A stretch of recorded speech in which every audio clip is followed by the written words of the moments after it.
sonidos. ¿Qué son los sonidos? Son ondas en el éter, en el espacio, en el aire, que cuando llegan a nuestros oídos provocan una respuesta, una percepción, primero, que nosotros interpretamos como sonidos. Las características de estas ondas son dos importantes en fisiología: la frecuencia y la intensidad. La frecuencia se refiere al número de veces que estas ondas se repiten en un segundo, y a esto se llaman ciclos. Se miden en hercios, que son el número de veces que una onda se repite en un segundo. Si podemos tener una onda de un hercio, como la imagen que estamos viendo, 2, 3, 10 hercios, 10 veces en un segundo, y así sucesivamente. Nuestros oídos están hechos para detectar variaciones en esa frecuencia.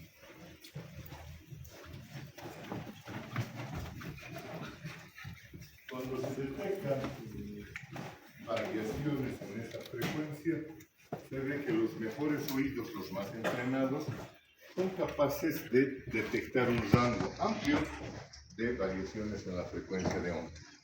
Y ese rango amplio va desde las 20, o sea, 20 hercios, hasta los 20.000 hercios. 20 a 20.000 hercios. Eso es lo que podemos detectar, que de verdad pueden detectar los oídos más entrenados, porque están entrenados para percibir pequeñas variaciones. El común de los mortales, para decir todos nosotros, no llegamos a esos 20.000 hercios. Si llegamos a 15 ya está muy bien. Tendríamos que estar entrenados en escuchar música, identificar los diferentes instrumentos de orquestas para poder decir que percibimos hasta 20.000. Sin embargo, el rango de comunicación, vale decir, el rango de variaciones de frecuencia en las que se da el lenguaje, va desde los 150, 200, había puesto 400 hercios, hasta los 3000. Esas son las variaciones de frecuencia que se necesitan para que nosotros podamos percibir los sonidos del lenguaje. ¿Para qué está hecho el oído en los humanos? Básicamente para percibir esas oscilaciones emitidas por otros seres humanos, que se llama lenguaje y que les sirve para la comunicación. Para eso es el aparato auditivo en el humano y sobre todo en el humano moderno.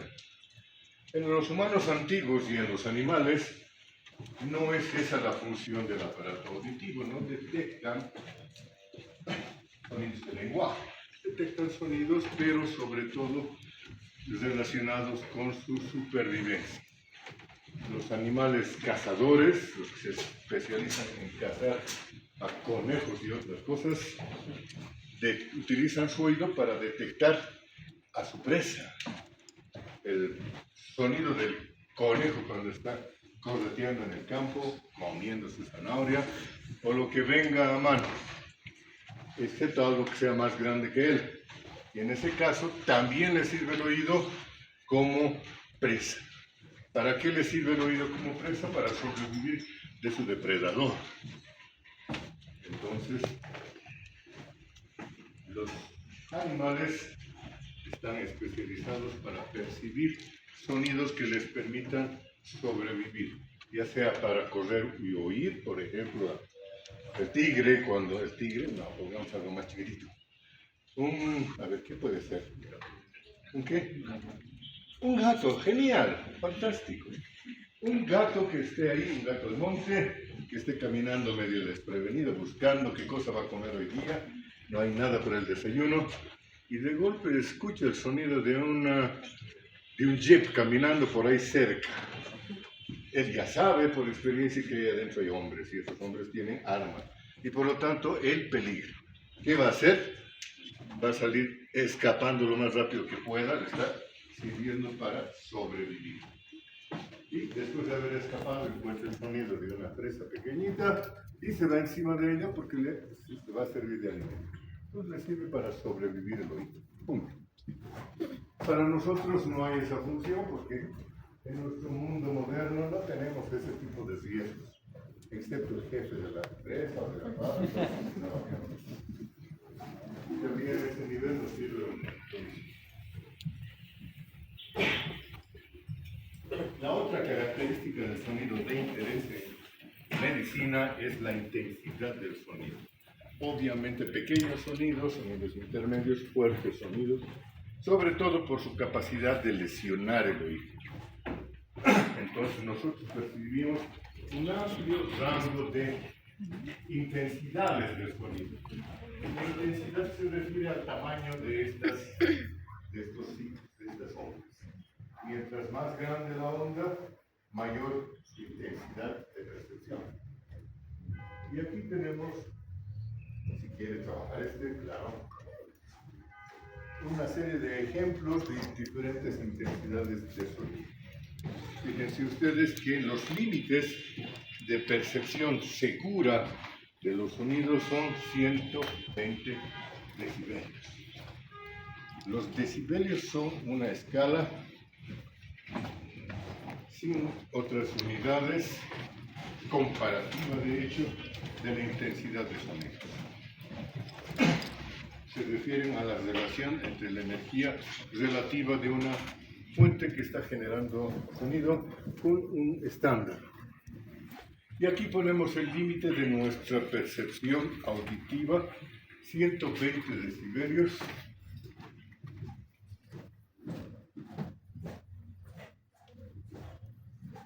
Este nivel, 120 decibelios, es el límite de seguridad para nuestro aparato auditivo.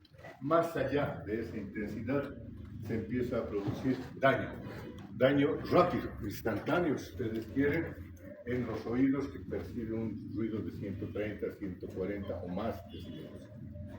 Así que no conviene escuchar ruidos demasiado intensos cuando ustedes se van a una discoteca y se paran al lado de los parlantes. Tal vez no lleguen a los 120 decibelios, tal vez estén en los 100 decibelios, 110 decibelios, pero sepan ustedes que eso les está causando daño a sus oídos, que si esta es una exposición repetida, va a disminuir su agudeza auditiva. ¿Ok? Es importante. Por debajo de esos 100 decibelios, aquí ponemos ejemplos de un ronquido. El ronquido me parece fantástico, que lo pongo como un ejemplo. El ruido de máquinas. Y hay un rango que es el rango de la intensidad de la comunicación. Los sonidos, desde cuando los percibimos como lenguaje. Fíjense que desde los 30, 40 decibelios hasta los 50 o 60 decibelios. Esta es la intensidad de los sonidos que nosotros podemos percibir cómodamente en nuestro proceso de comunicación. Sonidos más bajitos, de menor intensidad, los percibimos a condición de que haya silencio en el ambiente. Si hay silencio en el ambiente, podemos percibir sonidos de menor intensidad, pero si hay un ruido de fondo, de bulla, como en el que hay habitualmente cuando ustedes están sin un profesor, no se percibe nada, así que nadie se entera de lo que están hablando. Tienen privacidad absoluta. Bien.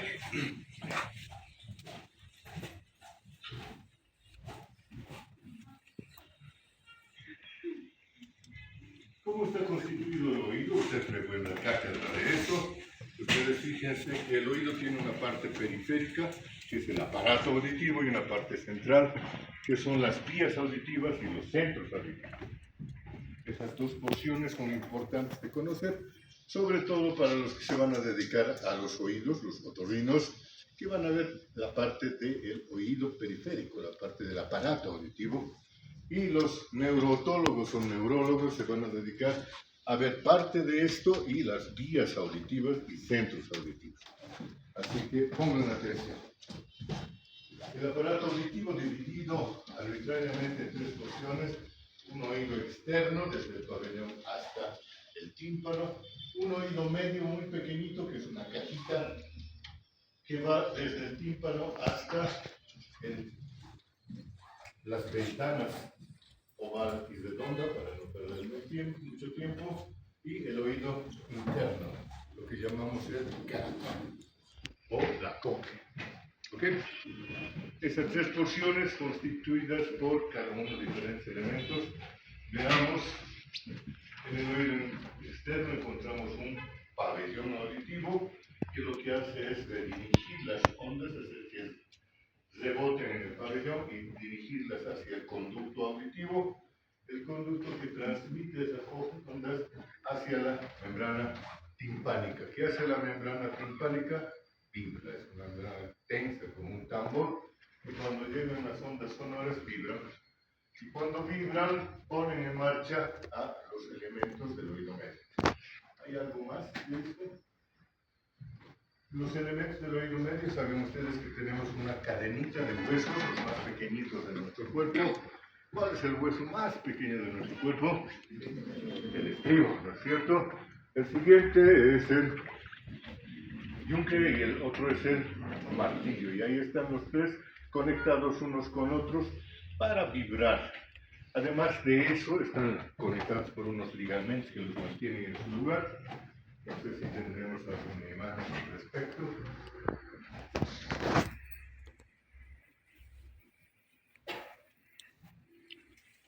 Aquí tenemos una bonita imagen en la cual se notan los ligamentos que los unen a los unos a los otros, pero sobre todo los músculos del oído medio. ¿Cuáles son? Son dos. Uno es el músculo tapedio, que es este, que está fijándose en la base del estribo, y cuando se contrae lo inmoviliza o les reduce la movilidad. Y el otro es el músculo tensor del tímpano. El músculo tensor del tímpano se inserta en la base del martillo, y cuando se contrae, se tensa, reduce la vibración del tímpano. En resumen, son dos músculos que lo que hacen es atenuar la transmisión de las ondas de la vibración del tímpano. Nos sirven para protegernos de los sonidos muy intensos. La función de ambos es la misma: proteger al oído interno de estímulos muy poderosos. Además de eso, en el oído medio vamos a encontrar un conducto o canal, antes que te duermas, que se llama ese. El conducto o canal que hay en el oído medio. Clases de neurofisiología, audición. Trompa de Eustaquio, eso. La trompa de Eustaquio que conecta el oído medio con la boca. No es tanto con la boca. Entonces, ¿cómo se llama? ¿A dónde termina? La faringe, bravo. Termina en la faringe. ¿Para qué sirve la trompa de Eustaquio? ¿Qué hace? ¿Por qué está ahí? Para igualar las presiones de entre qué. En el medio externo y el oído medio, por supuesto.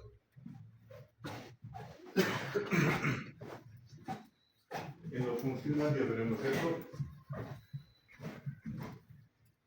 Volviendo al oído medio, vean ustedes, aquí tenemos la lámina timpánica, que es relativamente grande en relación a la ventana oval.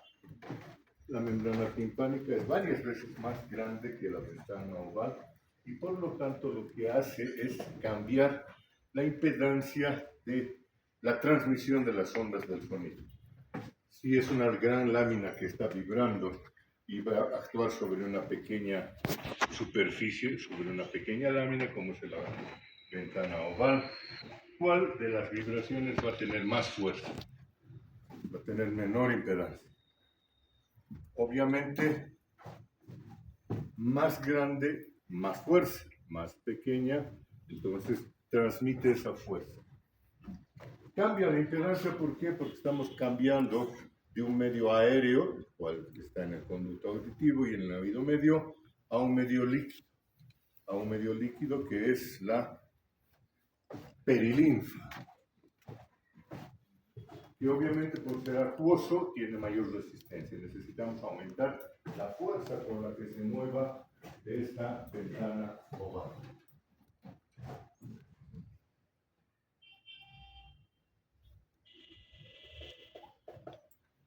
Sin darle demasiada vuelta, encontremos un esquema que nos oriente. Fíjense que aquí estamos representando esquemáticamente la estructura del hueso, del peñasco, la porción del oído interno y de las membranas que están en su interior. Encontramos dos grandes estructuras que son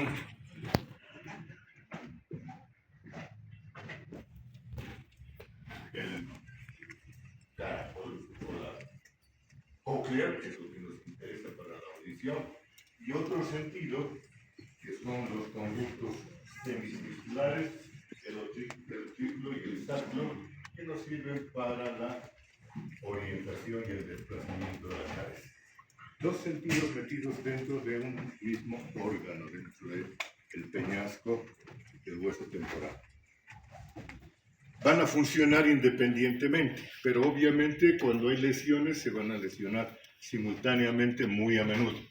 Así que eso es importante, no solamente hay trastornos de la audición, sino que a menudo esos trastornos se acompañan de trastornos del equilibrio. ¿Ok? Bueno, eso es lo práctico. Volvamos a lo que nos interesa. Nos vamos a abocar entonces al caracol. Aquí tenemos el caracol, fíjense ustedes,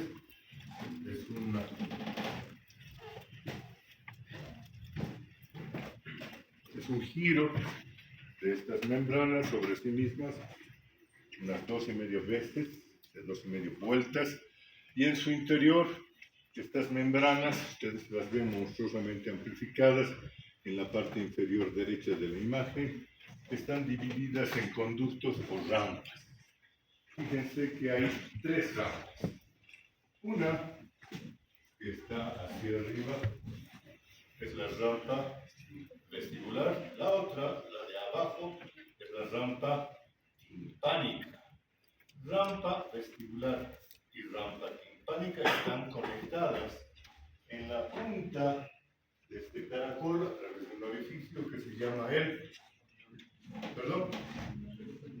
helicotrema, perfecto.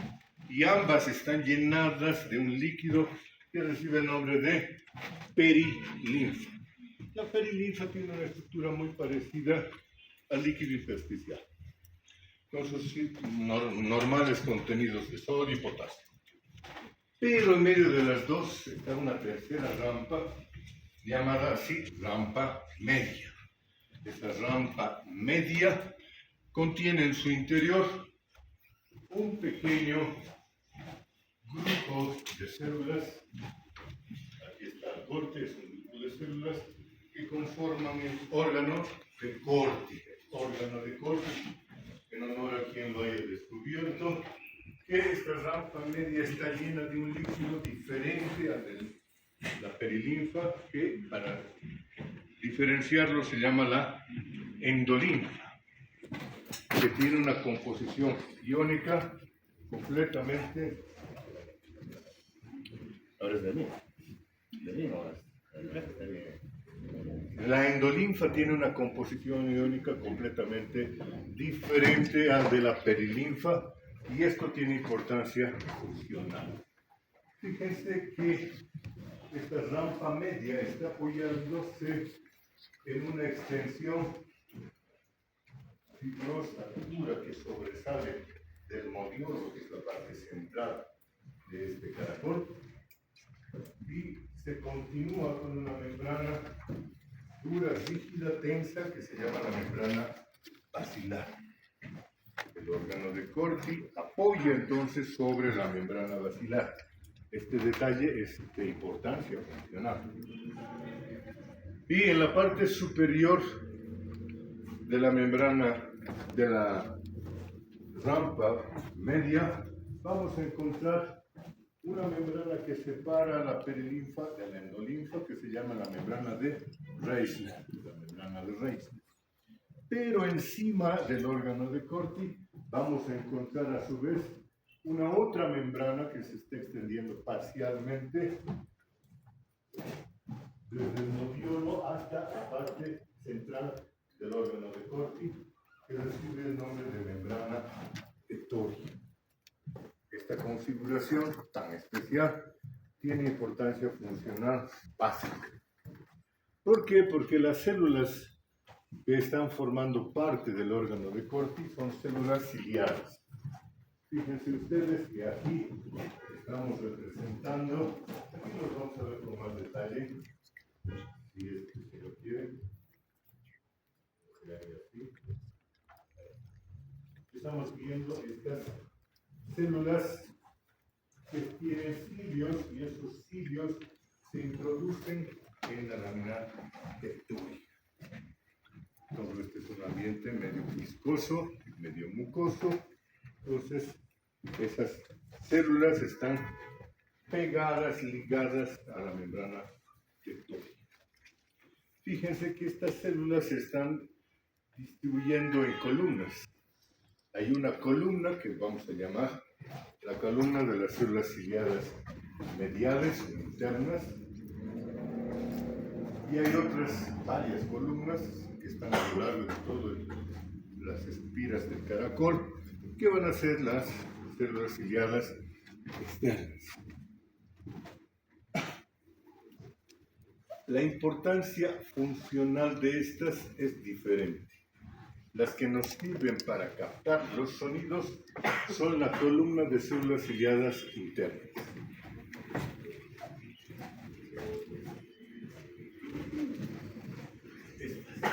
Y no es para que están las otras, sino sirven para captar sonidos, para modular la sensibilidad de las células ciliadas internas. También perciben variaciones, pero sus conexiones en general son de ida y vuelta y van a modular la sensibilidad de estas células ciliadas internas cuando las vibraciones se estén produciendo en diferentes regiones del órgano de Corti. ¿Okay? Aquí una vista anatómica, microscópica, no se ve tan bonita la configuración, pero bueno, destaca lo fundamental. Y lo fundamental es que este sistema trabaja haciendo vibrar líquidos. Fíjense que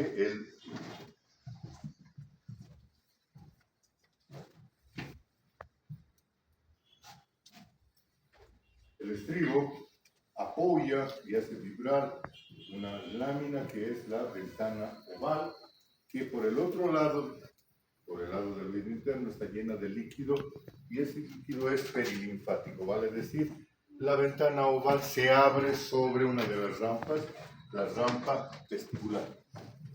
Y cada vez que se pone a vibrar la ventana oval, aquí la tenemos representada, se pone a mover el líquido perilinfático. Y dependerá de la frecuencia con la que vibre esta membrana, el ver hasta dónde va a llegar la onda que genera. Si la frecuencia de vibración es baja, la onda de vibración se va a transmitir a lo largo de toda la rampa vestibular, va a llegar al helicotrema, va a atravesar el helicotrema y va a volver por la rampa timpánica hasta donde, a esta otra pequeña lámina, que es la ventana redonda. Entonces, cada vez que el estribo empuje, el líquido va a transmitir esa onda y la ventana redonda va a sobresalir. Cada vez que el estribo se vaya hacia atrás y genere vacío, ese vacío se va a transmitir y va a jalar a la ventana. Lo que ocurriría en una jeringa. Cada vez que empujamos el émbolo sale el líquido, y cuando jalamos el émbolo pues entra aire, ¿no? En este caso no entra aire, solamente se baja la presión dentro de la rampa timpánica y la ventana redonda se hace hacia adentro, tratando de compensar esta baja de presión. Pero cuando la frecuencia de vibración de la ventana oval va aumentando, las variaciones en la presión del líquido perilinfático empiezan a cortocircuitar todo el sistema. Se aumenta un poquito y ya no llegan hasta el hipotrema. Empiezan a pasarse un poquito por adelante, atravesando la endolinfa. Finalmente, líquido, puede vibrar los tres líquidos, da lo mismo. Y atravesando la rampa media, hace lo mismo sobre la ventana redonda. Si la frecuencia de vibración del estribo aumenta más aún, ya no tienen tiempo de llegar siquiera a la parte distal, se van por la parte media, atraviesan la parte media y salen sobre la ventana redonda. Y si la frecuencia de vibración de este estribo es mayor, más alta, la más alta que los percibimos, ni bien han entrado, vibran la rampa media y pues sobre la ventana redonda. De esta manera entonces tenemos una distribución de las frecuencias de vibración de los sonidos. Estos sonidos van a viajar de acuerdo a su frecuencia en diferentes porciones del oído interno, o del caracol, o del órgano de corte, que estamos hablando cada vez más en chiquito, de lo mismo.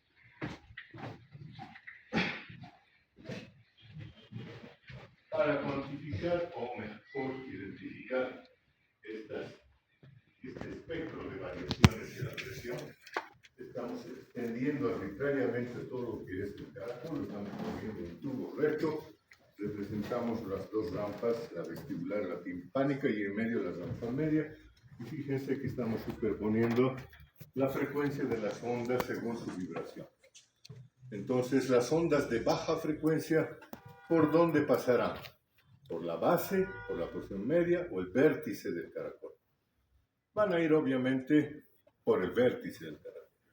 Las de una frecuencia mayor, una frecuencia más bien media, van a pasar por la parte medial, y las de una frecuencia muy alta van a pasar por la parte basal, muy inmediatamente o muy cerca de la ventana oval. Así se distribuye entonces toda la frecuencia de sonidos que nosotros podemos percibir. Al atravesar de la rampa vestibular hasta la rampa timpánica, mueven entonces la rampa media de acuerdo a su frecuencia, y esto es lo que va a estimular a diferentes receptores, a diferentes células ciliadas que están a lo largo de todo este tubo. Entonces van a activar, de acuerdo a su frecuencia, diferentes células ciliadas. ¿Estamos? Hasta ahí, pan comido para ustedes, lo conocen, creo que desde el kinder. Y si no, pues revisen. Vamos a superponer el espectro de percepciones en función de la distancia respecto a la ventana.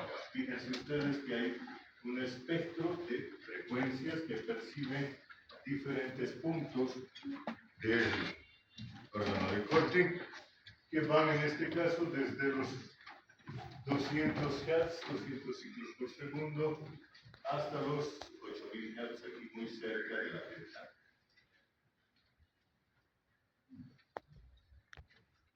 Volviendo a esto, enrollado y en un órgano de corte más entrenado, van a ver ustedes que ese espectro se amplía un poco y percibimos desde los, ¿cuánto? 20 Hz en la punta hasta los 20 kHz en la base. Todo el rango de percepción de los oídos entrenados.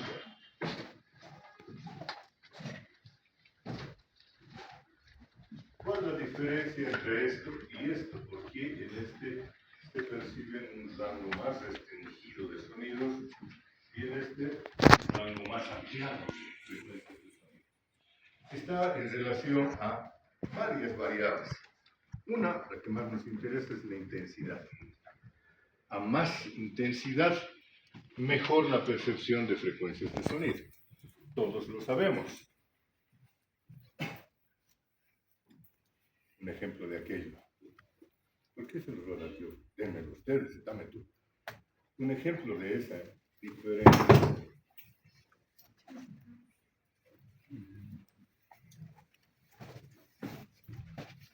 Nada, ninguno.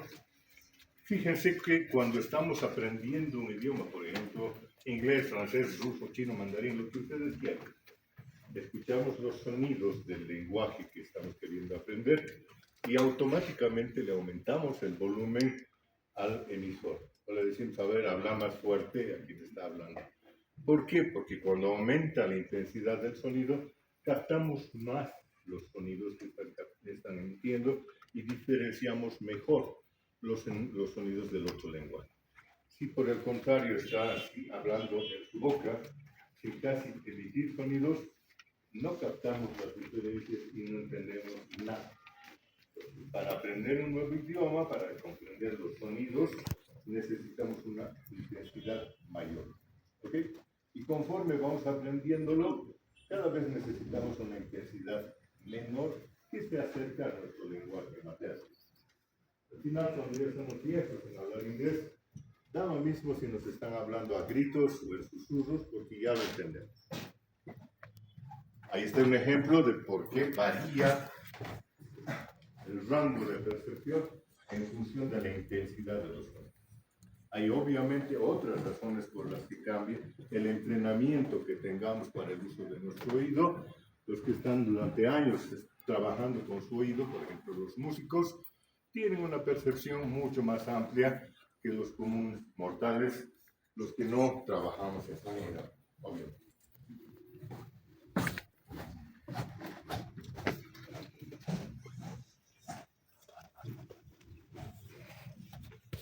Aquí una presentación monstruosa, una micrografía electrónica de los cilios, de las células ciliadas, como están agrupadas en un pequeño penacho, y este está embebido y embutido, si ustedes quieran, en la membrana tectónica. Cuando se produce el paso de una vibración sonora a través de la rampa vestibular, la rampa media, hasta la rampa timpánica, eso desplaza el órgano de Corti, el cual se pone a vibrar sobre su membrana basal, y al vibrar desplaza relativamente la lámina tectoria sobre los cilios. Este es el mecanismo de activación de los cilios. Fíjense ustedes, si esta porción se pone a vibrar y la membrana tectoria permanece fija, los cilios son los que van a activar siguiéndose a uno o a otro lado. Y ese efecto tiene consecuencias en la conductividad iónica de la membrana de estas células ciliadas. Si se desplaza a un lado, se abren canales potasio. Si se desplaza a otro lado, se cierran los canales potasio. De aquí yo ya ni veo los canales, tengo que creer.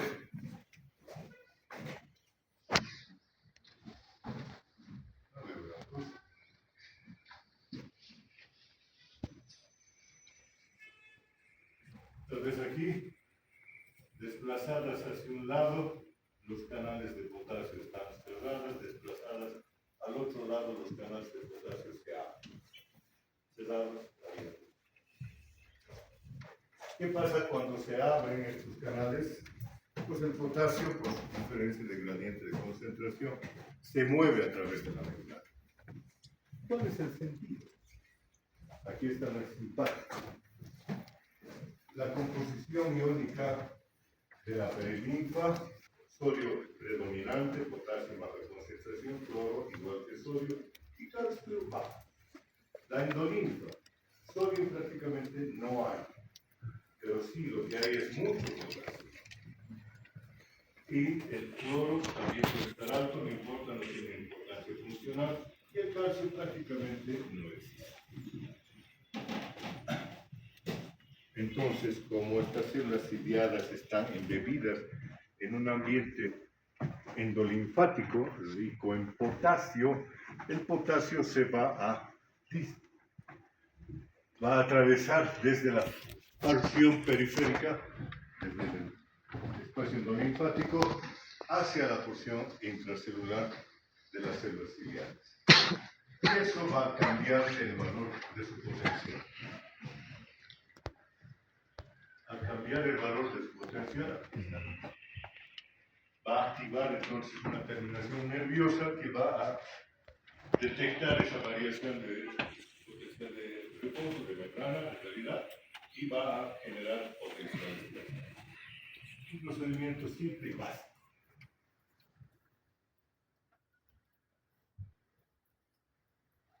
Las que se activan habíamos visto que son las células de la columna interna. Las de la columna externa también se activan, pero, como se había adelantado, su activación se traduce en estímulos de ida y vuelta. De ida hacia el primer núcleo, que se llama el núcleo coclear en unión bulbo-protuberancial, y de vuelta fibras de retorno sobre las células ciliadas internas.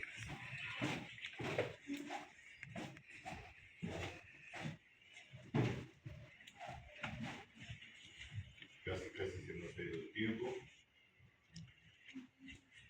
La forma más directa de captar el funcionamiento de la vía auditiva es hacer unos potenciales auditivos, que reciben el nombre de potenciales evocados auditivos. Estos potenciales evocados consisten en colocar electrodos sobre el cráneo, producir estímulos sonoros y traducir las variaciones en el funcionamiento de estos electrodos hacia una computadora y esta computadora formar ondas. Y esas ondas que estamos representando en la parte inferior de la gráfica son 7 ondas. Fíjense que se enumeran de la 1, 2, 3, 4, 5, 6, 7 hasta la 7. Y se produce en una sucesión que siempre es la misma cuando el órgano o toda la conducción auditiva es normal. Cada una de estas ondas corresponde a la activación de una estación intermedia en la vía auditiva. Veamos entonces esto. La primera onda corresponde a la estimulación del nervio auditivo. Esta es una gráfica en la que se están superponiendo las vías auditivas, solamente para destacar que así se estimule un lado del oído, o sea, un solo oído, la conducción es bilateral, se hace ipsilateral y contralateralmente respecto a la línea. Entonces las ondas van por el lado del oído que ha sido estimulado, pero también van por el lado contrario, por la otra vía auditiva. Y terminan finalmente en ambos lados de la corteza auditiva. Así que estamos hablando ahora con esta metodología de la estimulación de ambos. Aquí tenemos entonces nervio auditivo, la onda número 1, cada vez que se ha activado el órgano periférico se activan las fibras del nervio auditivo y esto genera una onda, la onda número 1, y cuando llega a este núcleo que recibe un nombre de núcleo coclear, genera una segunda onda. ¿Okay? Entonces, la primera estación sináptica de la vía auditiva está en el núcleo coclear. ¿Es importante el núcleo coclear? Claro que sí. Es un centro de no solamente de transmisión, sino de regulación del aparato auditivo. Aquí estamos insertando algunos circuitos básicos de cómo están interconectadas las partes del núcleo coclear. Fíjense ustedes que en el núcleo coclear encontramos 3 grandes subnúcleos. Núcleo coclear anterior ventral o anteroventral, es el más importante. El núcleo coclear posteroventral es el que menos conexiones tiene. Y en la punta, el núcleo coclear dorsal, que también tiene importancia funcional. Las neuronas tanto del núcleo coclear anteroventral están conectadas con las del núcleo dorsal y son células algunas estimuladoras que retransmiten la señal y otras inhibidoras que a través de retornos inhiben la transmisión de la señal sonora. ¿Esto qué significa? Que a nivel del núcleo coclear ya se puede bloquear o facilitar la conducción de los sonidos. Cuando estamos en un ambiente muy ruidoso, ¿qué hacemos? Bloqueamos la transmisión de los sonidos. El núcleo coclear se encarga de eso parcialmente. Pero también genera fibras de retorno que vienen por el mismo nervio auditivo y van al propio órgano de voz. De acá, estas fibras de sinapsis nacen y atraviesan el tronco cerebral. Fíjense que lo hacen por varios. Cada una de estas vías está claramente identificada. La más importante es la función central de fibras que constituyen un cuerpo y se llama el cuerpo trapezoide. El cuerpo trapezoide va a llegar directamente a los núcleos olivares superiores. Núcleos olivares superiores donde se hace sinapsis. Además de esta vía central, que es el cuerpo trapezoide, hay estrías laterales. La estría acústica dorsal y la estría acústica intermedia. Esta sería el cuerpo trapezoide, la estría acústica anterior, ¿no? Entonces, tres vías que están conduciendo los estímulos del sonido a través del tronco cerebral. Y la primera, la más importante del cuerpo trapezoide, termina en los núcleos olivares superiores, y eso, cuando llegan los estímulos a estos núcleos, generan la tercera onda de la potencia del evocador auditivo. Cuando estas fibras pasan de allá y se van un poquito más arriba, llegan ya sea a través del núcleo del disco lateral sobre el tubérculo cuadrigémino, y eso nos va a generar las ondas 4 y 5. No olviden que los tubérculos cuadrigéminos también se llaman colículos. Tubérculos cuadrigéminos superiores o inferiores en el mesencéfalo se les llaman también colículos superiores o inferiores, y donde están terminando estas fibras son los tubérculos cuadrigéminos o colículos inferiores. Ahí hacen nueva sinapsis y ahí los tenemos representados en estas dos ondas.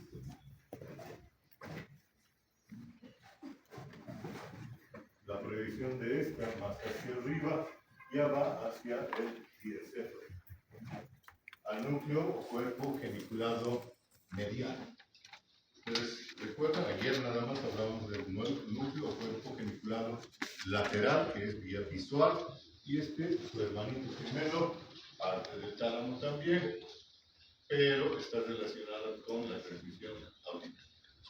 Allá se establece una nueva onda, la onda número 6. Y de allá el relevo va a llegar hacia la corteza del lóbulo temporal. Corteza del lóbulo temporal, que es el área auditiva primaria, donde se genera la onda número 7. Vean ustedes acá, estamos representando el área auditiva primaria en azul, que está organizada tomotópicamente, va a decir las frecuencias se organizan de menor a mayor en diferentes partes, y rodeada del área auditiva secundaria. En la clasificación funcional de Rexel, este es el área 41, y la siguiente es de Rexel de Brodmann, perdón, es el área 41, y la periférica es el área 42. Por lo tanto, áreas auditivas corticales son 41 y 42. Eso es pregunta de examen, ténganlo seguro. ¿Ok?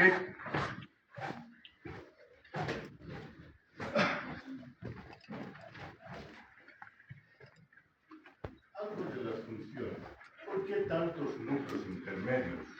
¿Por qué no es simple y sencillo una sola vía, como por ejemplo la vía estética? Porque estos núcleos intermedios tienen funciones particulares. Fíjense ustedes que en algunos se establece la diferencia entre el funcionamiento del oído derecho con el del lado izquierdo en función del tiempo. ¿Cuál oído se activa primero si hay un estímulo en el lado derecho de nuestro cuerpo. Nuestro oído derecho, porque está más cerca. La onda tiene que viajar todavía hasta nuestro oído interno, hasta nuestro oído izquierdo, para generar un potencial. Entonces, primero se generan potenciales en el lado derecho y después, milisegundos más tarde, potenciales en el lado izquierdo. Esa diferencia se compara en algunos de estos núcleos del tronco cerebral para establecer de dónde viene el sonido.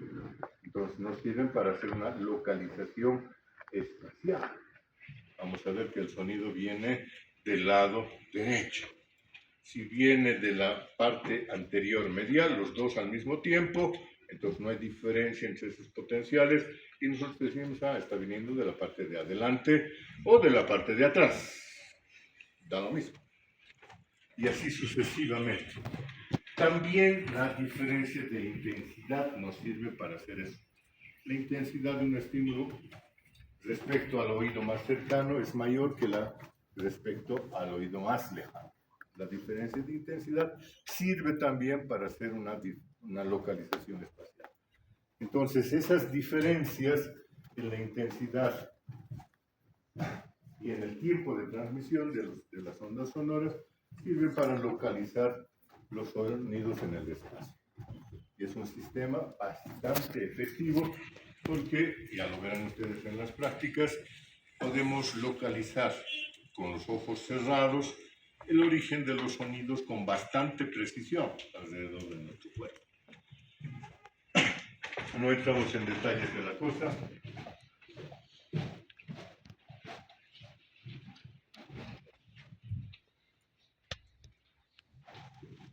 Esta imagen nos sirve solamente para destacar algo de lo que hemos estado hablando a lo largo de esta charla, del efecto modulador de la estimulación de las fibras ciliares externas.